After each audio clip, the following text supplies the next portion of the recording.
and other stuff, which is a lot of editing and everything. I feel Yeah. that it takes out a lot out of you to not just shoot and then edit it and then make sure that it's perfect and then that never goes live, right? Like it never goes out. Yeah. So so I feel this format is good. I don't know if what are your thoughts on it though? It's funny because you're mentioning of editing. I find I love the video aspect. So, before this is personal video editing. I'll shoot a lot of content and I'll look at I love the filming aspect. I love doing it. And then when it comes to editing, that's always where the hiccup is. It's just Yeah, getting it over the line, getting it shipped, just like you said with um perfect is always the dream, but then, because it's not perfect, you're not going to actually send it. So yeah, yeah, I definitely resonate with that. yeah. So I mean, for me, it's like at least I can get consistent, and if somebody's listening in, tuning in, I mean, these conversations, especially for a founder or a VC, I mean, they would tune in and they would like if we are talking the right stuff, of course.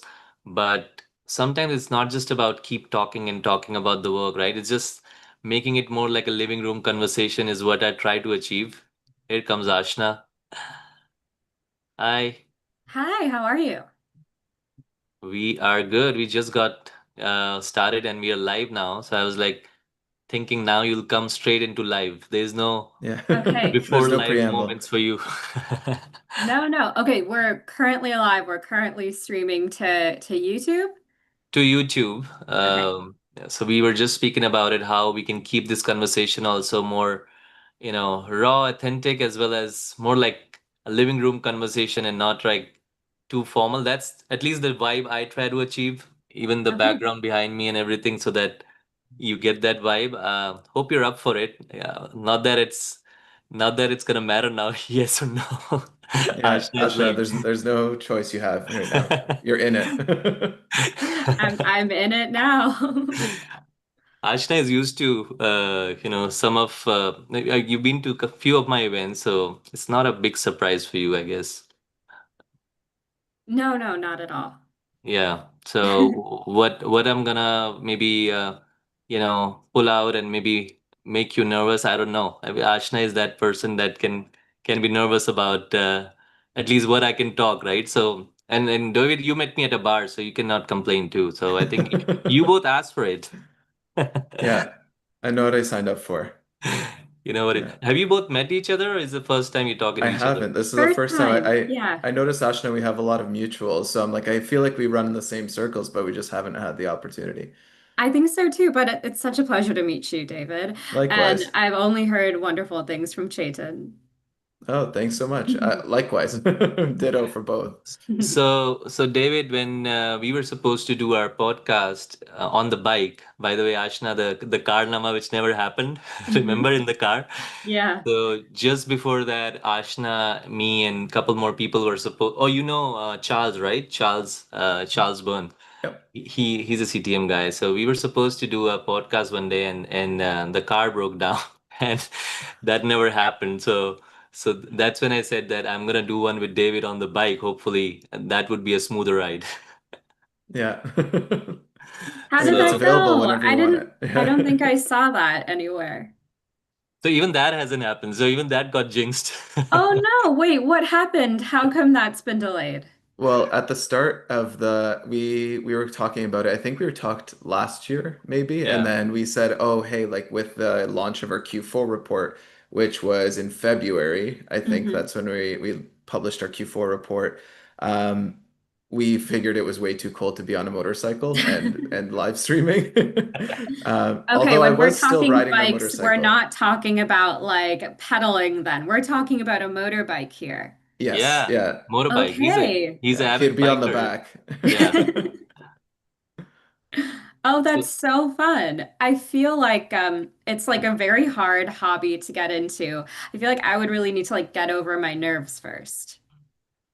Well, I welcome you to take so actually on the side, once a month I teach motorcycle instruction. Like I'm a Oh, motorcycle cool. instructor on the side. Oh, I just kind wow. of do it for fun, and I welcome you to take a class because if you're ever interested, and I guess to all of the viewers as well, if you're ever interested, definitely take a class. If you even have like an inkling, Yeah. we have a lot of first timers, people who've never been on a bike before, people who've never been on a bicycle before, who getting over like that fear, and Yeah. yeah, people start from all types of areas, and if you're ever interested in it, I highly recommend it. It's one of my favorite hobbies and pastimes and ways to get around, so I'm Uh, pushing everybody to get onto a motorcycle. well, I really like cycling. It's definitely a hobby of mine. And when I go like up to a cottage, for example, I'll always take an opportunity to get on an ATV. So Hmm. I feel like if you You're kind of almost like put there. those together, I'm Yeah. like halfway there already. Yeah, you have the spirit for it. You should definitely try it. Highly, highly Yeah, recommend. It's some of the most fun you could ever. I don't know. It's a sense of like freedom that you don't get like anything anywhere else, which is yeah, it's awesome. How did you get into it? I got into it through my dad. Oh, He used to ride back home. He's from Poland, like my family's from Poland, and they cool. immigrated to Canada before I was born. And he never had a motorcycle here. And then after high school and after university, I've always wanted to try it. And I always was like, yeah, I should get my license. I should get a bike. But then I was like, well, this isn't a financially responsible thing to do. I was, a new grad with student loans, and I had to pay those off and all that stuff. And like working in the corporate world and everything. Of course. So I was like, no, I'm going to set this aside. And then my dad showed me a motorcycle that he ended up purchasing from some guy for like $800. He was like, hey, David, I bought a motorcycle again. He was like, do you want to take the course with me? I was like, absolutely, I do. So then after that, the rest is history. That was about 8 to 10 years ago, something like that. And then, yeah, that's I when got my license like 8 years ago, something like that. And that's also just such an awesome way to bond with your dad and like just Yeah, revisiting something that he used to do back home and now sharing that with you. Like, what an awesome full circle. And now you yeah, teach it. absolutely. Yeah, exactly. it is full circle also, also trying to segue it into our conversation because we were talking about it's been 9 years since he's been at CVCA. I was Oh, like, wow. wow. And being at the helm of getting all the data, making it the whole thing more transparent, the VC ecosystem. So that's pretty much your journey with CVC as well, man. Like, Yeah, I guess almost so. They nine kind of years. went hand in hand. Yeah, I've been at the CVCA for 9 years, which is a lifetime in terms of in today's day and age. But over the course, I started as, just an analyst, just helping with the data, collecting data and reporting on it. And then from there, we're really trying to modernize the platform. We rolled out CVCA Intelligence a number of years ago, adding new features, kind of building the plane. Sorry, what is it? Running the plane while you're like building the plane Yeah. while you're flying Building it, I the think plane so. midair. Yeah. Yeah. Mid-flight. Yeah. So we I were like just to doing that a say lot. jumping out of the plane and figuring out how to, create the parachute. That's what I like to say. Yeah. It's Yeah, basically something like that for the number of years, but now we're in like a really good place with the platform. We are, streamlining all of our like making our processes more efficient, adding so much more wealth in terms of data. And I was mentioning earlier, really what has been driving me is to increase transparency in the ecosystem, to give as much access to the private capital ecosystem in Canada. Aashna, I'm sure you understand, like it's in Canada, there's no actual requirement to report on data or your investments, your performance, or anything like that. And that's been something that a problem I've been really trying to tackle because better data means we have a better ecosystem and everything. Just overall, we can pinpoint where the gaps are and identify opportunities to develop the ecosystem, and just that's really been something that's been driving me. And when I kind of turned around, I realized I was like, oh wow, it's been 9 years already. So there's a lot of there's always a new problem to work on. There's always something else to solve. That's been the driver for the last 9 years. Well, I think that the work that you guys are doing, it's so important to our ecosystem, having that level of visibility. It just shows like you said, opportunities. Where are there gaps that are underfunded right now? Are there geographies that are underfunded or sectors where we're not spending enough time bolstering our ecosystem? Getting to know who are the most active funds as well. I think these are things that are all very, very useful in terms of just informing founders as well as investors about where and how they should be getting more involved. Yeah. I was thinking while you were talking though, like a lot of data about fund performance in general, and this is not just Canada. I've seen, whether it's in India, US is a lot more, I guess, transparent in that department. Maybe I think Kata does that, or there's some, but that's the harder part, right? Like that thing, it's still hard one to get, right? Like that kind of transparency. Yeah, I think Ashna, you can also weigh in here if I'm saying anything out of line. But I definitely fund performance in Canada is a difficult one to collect. Um, in the US, they have a lot more data transparency in the sense that if you have if you receive any funding from a pension or a big institution, you are required to disclose fund performance information. Whereas in Canada, we don't have that requirement. So it's definitely something that's difficult to get. So it's something that I've been working at different ways to collect that information. Haven't cracked that nut yet. I think Yeah. a Carta sort of clone in Canada would be great Yeah. for funds to have, to get performance data that way. But it's not Yeah. something that I've cracked yet, but it is something that I think about a lot. So Yeah. if you have any suggestions or any ways in which how we can tackle that and have, comprehensive, fulsome fund performance data in Canada, I'm definitely all ears. I'm thinking about this. I'm trying to remember if the BDC publishes something like that, So and they the might. BDC does in aggregate Yeah, in Mhm. their state of venture report that they publish every single right. year. Hmm. Um, I'd want more though. I'm not satisfied. I Hmm. want more. He's a data guy. Of course, he Okay, wants more. tell me Yeah. more. Do you mean like from the lens of wanting to see like both like MOIC as well as IRR as well as DPI? Is it like more metrics that you want to see? Ashna, I would like to hold that question also, and also have you introduce as well, because you're also moving, to a new role, and you already moved, Already moved. obviously, but do talk about your experience in Canada and the new journey a little bit, and then we ask that question to David. Yeah, sure thing. So I am currently a partner at a fund called Upside. We are a venture fund that is headquartered in London. So I'm moving in 11 days, which is kind of surreal, and I have not started packing yet. But it's going to be a big adventure. So we were founded about 2 years ago alongside some of the biggest creators in the world.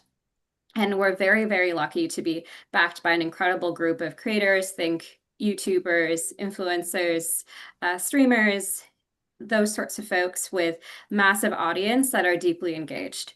When we think about the folks who on our LP base that we're communicating with on a very regular basis, we're lucky that across them we have access to more than 500 million followers and subscribers.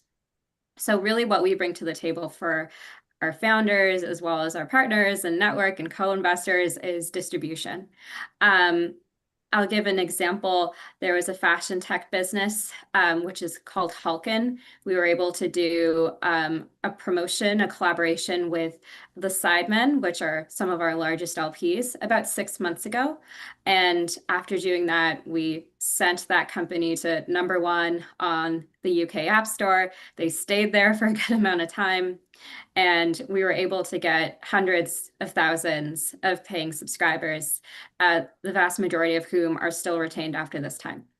So it's Wow. not just about getting you guys or founders in front of as many eyeballs as possible, but really being thoughtful and supportive in terms of how do we craft the messaging and place and position them in a great way with our LPs. And we're so grateful that our LPs have kindly offered their time and support and backed us in this way where we're able to really empower founders. Um, I think that we are in a very interesting time in innovation where distribution and speed are some of the largest competitive differentiators today. And so we're very grateful that the thesis and our strategy has really been resonating with the founders that we've been speaking with. So we're very actively deploying. Our core fund focus is early stage. Um, we're looking at businesses, generally speaking, that are strategic to what we bring to the table and our value proposition. So I'd say, a good chunk of our deal flow is consumer Hmm. tech mostly. Of course, we see some CPG as well. We see a Yeah, lot of B2B2C, and we also see like infrastructure plays around sports, media, entertainment, gaming. So areas where we know that what we bring to the table is really, really value add. amazing. Yeah, so I that's what didn't we know this do. part. Now I'm hearing first time too. That's such a cool thesis, and I'm glad we're doing live stream while you're talking about content and live streaming. There So you go. There see, you it's go. right way to spread the word. I agree, and thanks for giving me the platform to do that. And I'll give a very quick high level about my background. So I'm from Toronto. Started my career here in Toronto in investment banking, but for the past 8 years, I've been a venture capitalist and growth investor here in Toronto, as well as spent some time in San Francisco too. But continue to be really excited about and bullish about the ecosystem here in Canada. I think that our talent is just superb. And I think that our ambitions continue to reach new heights every single year that I've been part of this community. And so I'm really grateful that at Upside, even though we're headquartered in the UK, we're still definitely able to invest in Canadian companies. And I definitely want to do so in the near term. Amazing. There's another data point for you, David. Upside. No, that was a really cool. Thanks for describing the strategy. That's really unique and really, yeah. I remember watching the Sidemen like years and years and years ago. So that like pointed out, I was like, oh wow, that's cool. I definitely know that they're really huge. That's a really cool strategy. And It's ditto, very interesting, yeah. the difference between like the Sidemen's like presence in the UK versus Canada for sure. But yeah, they're still at it. Oh yeah. No, it's wild to see like every once in a while it'll pop up like in my YouTube when I'm like loading it up. I was like, oh wow, they're still like regularly posting things. That's crazy.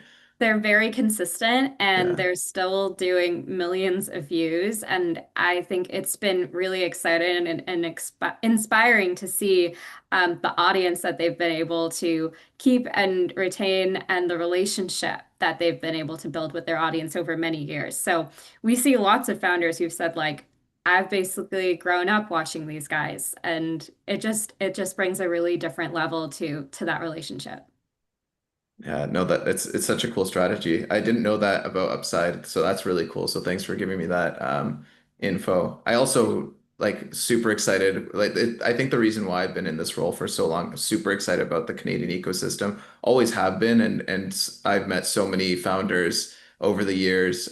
Even though the CVCA doesn't invest, we kind of just represent the private capital industry.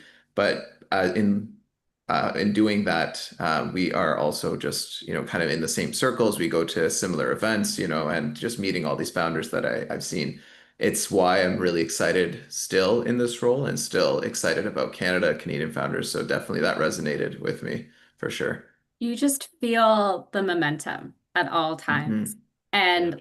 And there's always new folks coming into this ecosystem, excited to see how can I build, how can I contribute, how can I collaborate with other people to grow.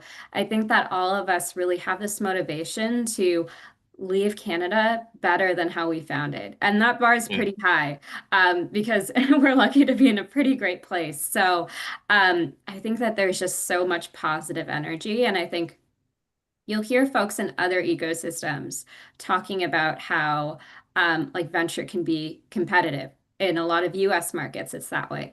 But I don't feel as much of that in Canada. I think it's about everyone wanting to lift each other up and win and do what's best for our founders. Yeah, I mean, I think while you're talking about it, I mean, we should also address a lot of founders, who feel otherwise, right? They do feel that, oh, I mean, I keep hearing it. That's why I'm saying this because, oh, the VC, maybe they are disgruntled founders who haven't been able to get funding, but I keep hearing like, oh, the US VC ecosystem is the real VC ecosystem and not necessarily as Canada is not as aggressive. That's what we hear.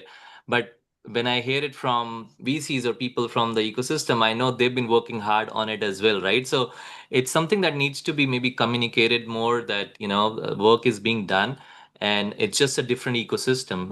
What are your thoughts on that, David? Because you've been seeing this for 9 years and you must have heard this too, right? And you might be getting passionate about it to defend it at times when people bring that up. I mean, I'm a numbers guy ultimately, Yeah. and when you look at it, like it's plainly, the U.S. is a much bigger country than Canada. Their population is significantly larger than Canada. Their venture ecosystem has been around for a lot longer. There's a lot of different features that we are not the US. Yeah. And yes, I have heard the same things. I still think our investors are very bullish on Canada. They're very bullish on Canadian founders, and they understand the opportunity.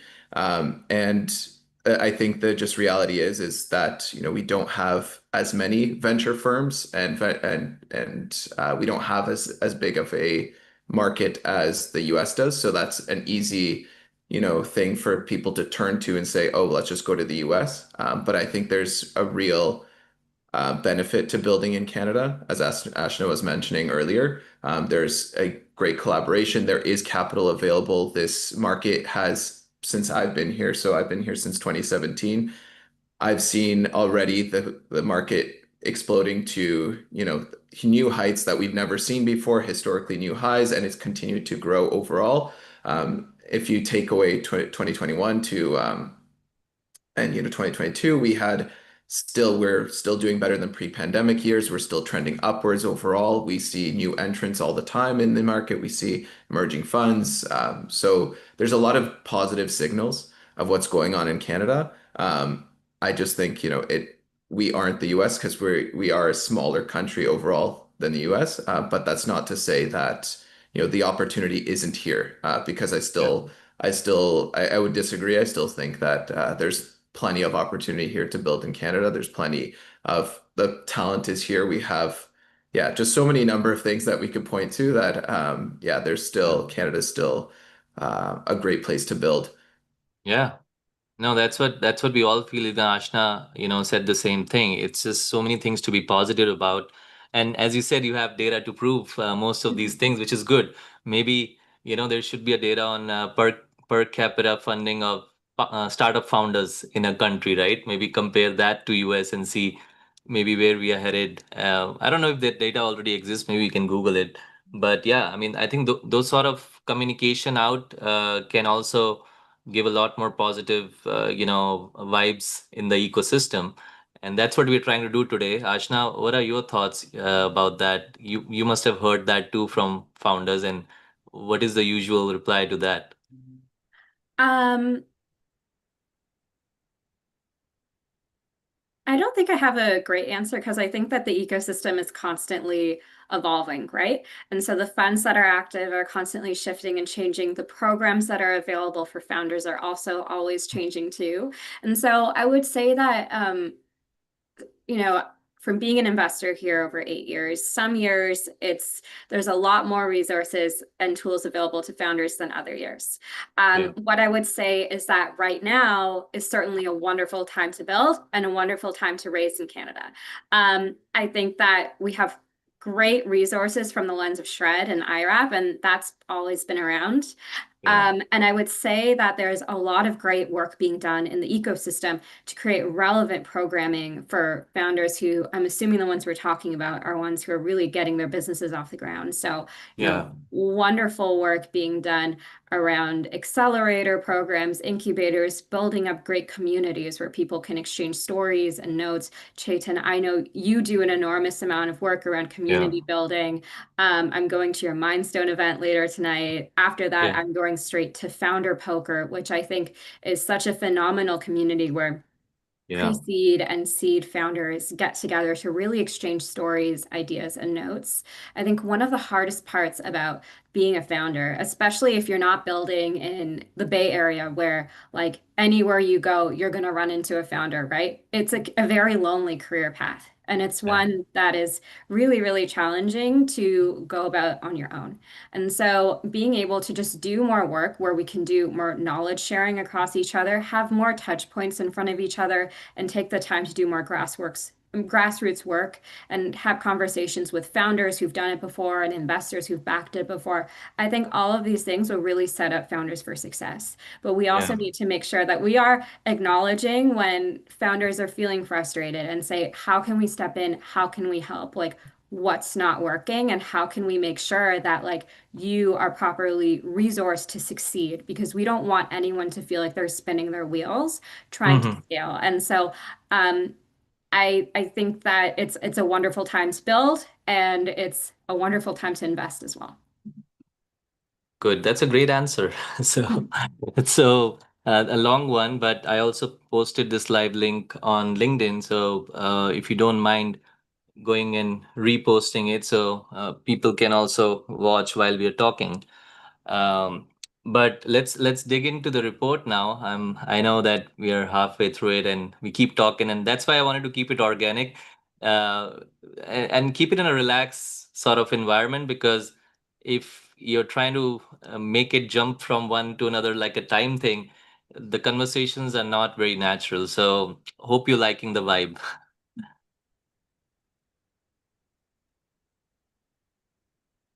Hold on a second.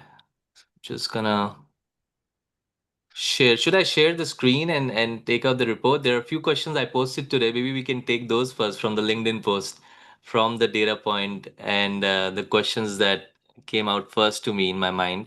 Let me pull that out too. So the first one was that since there is okay,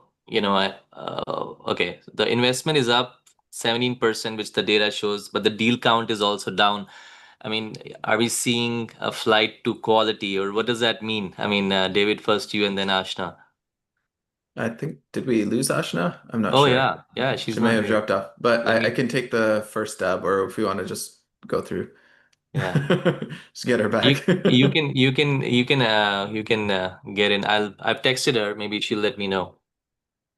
Yeah, so the flight to quality, I think it's a different, like I'd rephrase.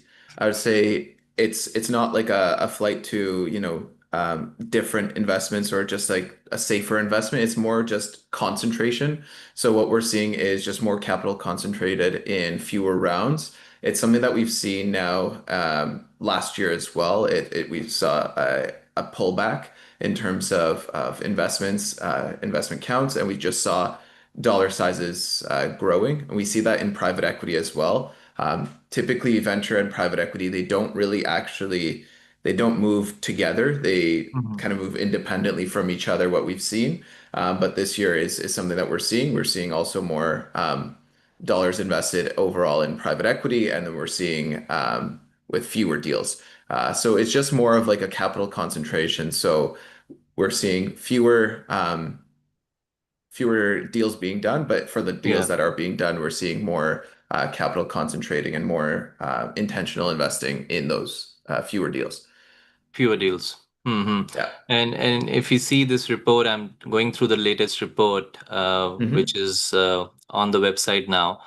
And I mean, this is not a surprise. I think I've been seeing this, even Ontario beating a lot of other provinces since I think the last 2 years at least. Or So it's always in my time at the CVCA and also before Ontario, Quebec, and BC top three always. yeah, yeah. And at the beginning of my time at the CVCA, so 2017, 2018, it typically was Ontario, Quebec, BC, and no other provinces actually Hmm. even made it on the mark. But if you notice, Alberta now is very Yeah. close to British Columbia now. We also are seeing investments in Manitoba, Newfoundland, Labrador, and New Yeah. Brunswick, PEI, all across the board. Saskatchewan, Yeah. even some in Nunavut. I know there were a few investments in Nunavut as well over the last few years. Sorry, Yukon as well. Yeah. Yeah. Yeah. Nunavut was on the PE side. So we're seeing across all provinces and now some territories as well, which is very, very exciting. Yeah. Yes, Ontario, Quebec, and BC lead. We are, those three provinces are probably the most mature in terms of venture and the startup ecosystem, but that is across. It's no longer the case that it's just those three provinces accounting for all activity. Hmm. Now it's spread across the board, which is very exciting to see that there's, startup hubs grow up, like building. The local provincial governments and municipalities are realizing the necessity and just overall the benefits of starting these startup ecosystems and having these hubs and supporting local entrepreneurs and seeing the benefits that this could have for their local economies and we're definitely seeing provincial support and municipal support and federal support now in also the asset class and just overall the ecosystem. So that's really good to see. And yes, Canadian Yeah. founders are, they're showing up. They're building at home, which is great to see. Yeah. Yeah. I mean, I'm seeing New Brunswick is there's also agri deal there, so that makes sense. It's just maybe a geographical sort of advantage to open agri business. Nova Scotia as well. So that also makes a difference, right? Like if some ecosystems will be around certain type of companies only, right?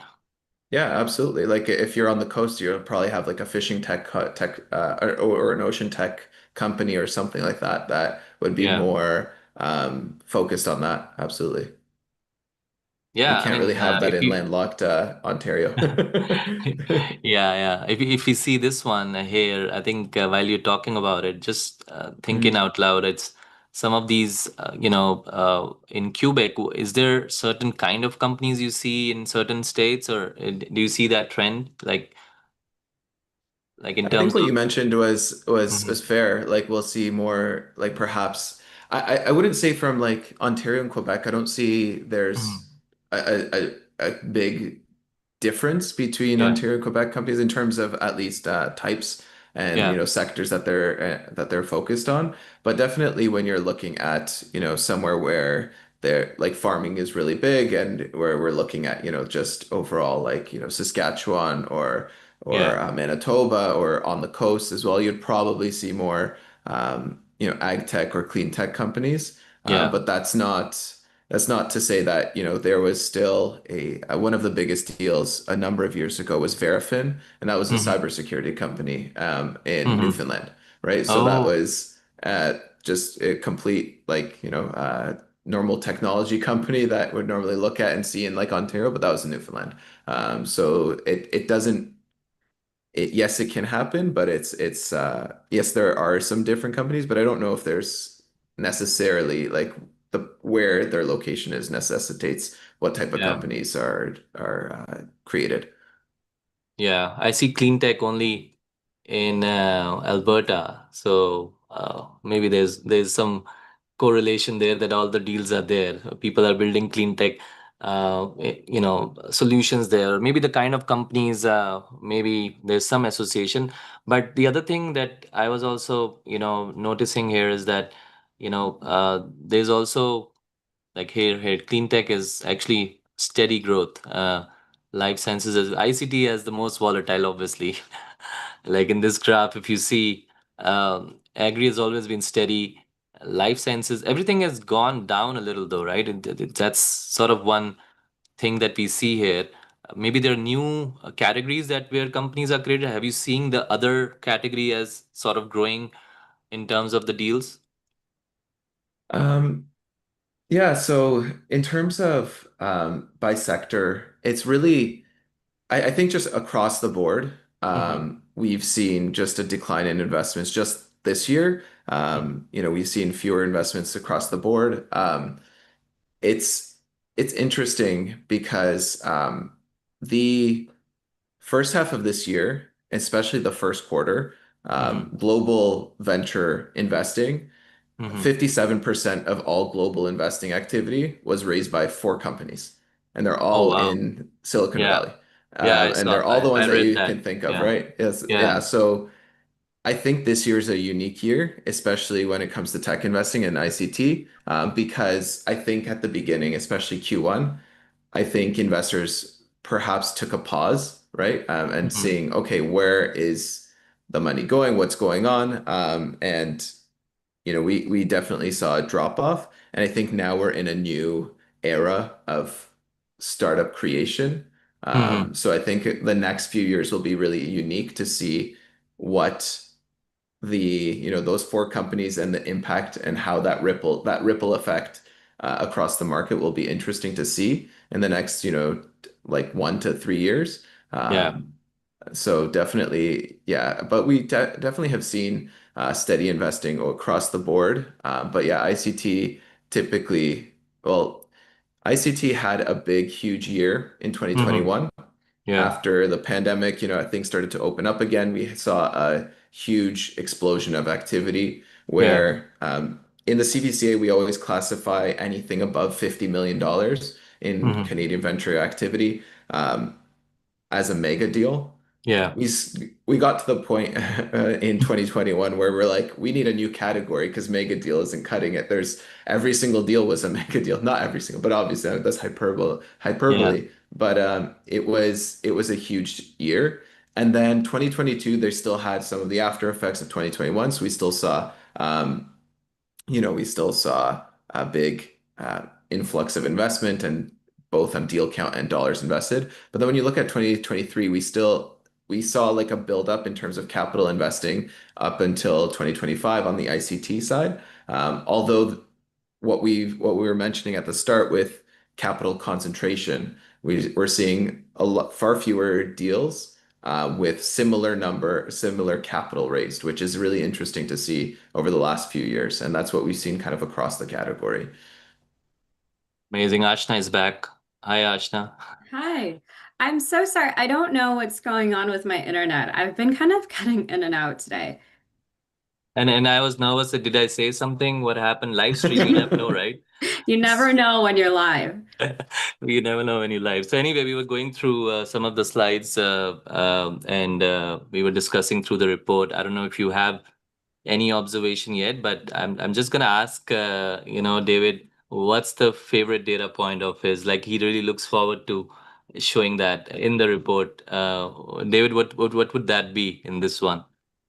Oh, that's interesting. I think I don't know if favorite's the right word, but I always find it interesting. And I think that's with like foreign investor activity and Yeah. looking at that. That's something that we introduced in our report a number of years ago, and just doing that trend analysis and posting that year over year is interesting, and seeing how that has shifted and fluctuated. And what we found is something that is a really big opportunity for, I guess, Canadian investors to Hmm. focus on is those large rounds. We see Yeah. far more foreign investor participation to help fill out those rounds. When Hmm. it comes to $50 million plus rounds or growth stage, we see a lot of activity, an influx of activity of foreign investors at those rounds. Whereas on like the pre-seed and seed and very small, like under $5 million rounds, those typically are a full syndicate of just Canadian investors. Whereas we see, when it becomes these huge mega rounds, that's when we have like I think about like anywhere between two-thirds to almost, three-fourths of activity has a, US investor or a foreign investor participating, which is something that we at the CVCA we really identified and we're really focusing on, because when you think about these big rounds, this is kind of where the upside lies. This is where, the end of the cycle post, right pre, perhaps an exit of some sort, or where we want to have Canadian capital kind of recycling into the ecosystem. But we're seeing, that's Yeah. when investors really kind of play a part into into those rounds, which are which is very interesting for us to kind of pinpoint. So yeah, that's probably one that I really like looking at every Those are single big. quarter to see how that changes. Yeah, big rounds those are. Ashna, you were smiling looking at something. Some of these you evaluated as because you were investing in growth too, right? So I think across the board, when you're investing very early stage in the pre-seed and seed, it matters a lot more to be within like the geographic ecosystem, to be Mm-hmm. embedded with the different university networks and programs and the accelerators and incubators. When you're at the later stage, there's a much smaller investable universe. Mm-hmm. And so I would say when I have been a growth investor, in any sectors that we're interested in pursuing at any given time, you kind of have your set of like who are the companies within Canada that have reached that scale at which you would be interested in investing. And it's very much the case in other geographies too. So, for a lot of those reasons, it simply makes it easier for later stage capital to cross borders. Yeah. There's fewer opportunities, and it's a lot easier to identify, build relationships with, and track some of the best ones. I think that a lot of this signal is really positive because it shows that a lot of those best ones happen to be Canadian. Oh yeah, definitely. I think if you see the list here, a lot of them are Canadian funds too. In fact, there's a slide which I like, which talks about later on, the market on both sides. Just give me a moment. Let me just pull that up. The U.S. investors. I think which I found very interesting that you were looking at. Where's that particular one where the participation from VCs outside of Canada, right? There's also a data I think point you were on that. just on it if you pop up now, just under. It's the next slide after 10, so I think 11. slide 11. Oh Yeah, yeah, slide 11. there it Yeah, is. this one. VC deals with US and international VC participations. So I feel while the year-on-year trend is obviously going down, but it's still when you see the overall sentiment globally, and you see the war happen, it's still happening. I mean, all those things when you sort of say, I mean, it's still like good numbers to be positive about, right? I think as now a European VC, it's certainly positive for me to see that European participation is up. And I hope that I could contribute to that and we can keep that trend going. Yeah, if it goes up the next year, then I know, you know, who's contributing to that, right? So hopefully, yes. I mean, for you, Ashna, as you mentioned your thesis already, have you met interesting companies that match those theses here yet, like in Canada, and you feel excited about, your thesis matching the companies here? I do. I think that there's a lot of amazing opportunities, and there's a lot of great folks who are building within the spaces that we invest here in Canada, not just at the early stages, but also, like, frankly, like beyond where we invest at the later stages too. When you look at like some of the most active sectors, certainly in Toronto, you're seeing a lot in fintech. And so there's always an angle that requires people and consumers of the fintech space as well. So I continue to think that there has never been a better time to be building businesses that Yeah. can grow with distribution and go to market. And Toronto-based startups have really, really shown up in that way. Amazing. Just to let you know, I'm also solving for distribution first on this live stream, trying to figure out to do it consistently and bring an audience. And later on, the objective is, get people to collaborate with each other over these live streams. Like if you get a founder and a VC to come in and they hopefully know each other and they kind of, they invest into them, nothing like it. If you bring a potential founder and their potential client and those collaborations can happen in different ways, right? So it is distribution first, but in a way it's solving for like real value while being on the like on the episode.